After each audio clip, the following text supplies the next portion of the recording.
Hi everyone. Today we're going to learn about food safety and why utilizing these safe habits in the kitchen is so important. During this lesson, I'm going to walk you through a scenario to better understand these concepts, so let's imagine that we're preparing a delicious meal.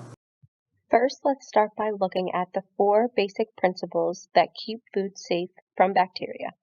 In today's lesson, we are going to learn how to properly chill, clean, separate, and cook our food. Now it's time to start cooking. Let's start by taking some chicken out of the freezer. What's the best way to defrost our chicken? Right, the best way to defrost our chicken is by putting it in the refrigerator, making sure that you put a plate underneath it and you put it somewhere that it won't leak on other items. This step is very important because when defrosting our foods, we have to make sure that they stay out of the danger zone. When food is in the danger zone, that means it is in the range of 40 to 140 degrees Fahrenheit. If left in this zone, bacteria has the ability to grow rapidly, and if this bacteria is ingested, it can lead to illness. Other acceptable ways to defrost food is by running it under cold water. We want to make sure that we use cold rather than hot to ensure that our food stays out of that danger zone. Another way is the microwave, but when using the microwave, you have to make sure that you use and cook that food right away. The worst way to defrost our food is by leaving it out on the counter. Doing so will most likely put that food item in the danger zone. Alright, so our chicken has defrosted and it's time to start prepping. So let's go take out some fresh vegetables. But first, what must we do before prepping or making any recipe? That's right, we must wash our hands for at least 20 seconds, as well as thoroughly rinsing off any fruits and vegetables to remove dirt, bacteria, and pesticides.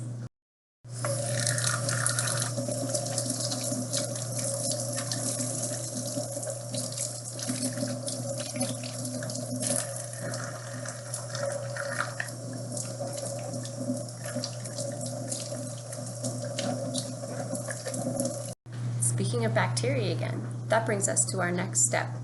After we have properly cleaned, it's time to start chopping. What would happen if we use the same cutting board for our raw chicken and our fresh vegetables? Correct, we would cross-contaminate.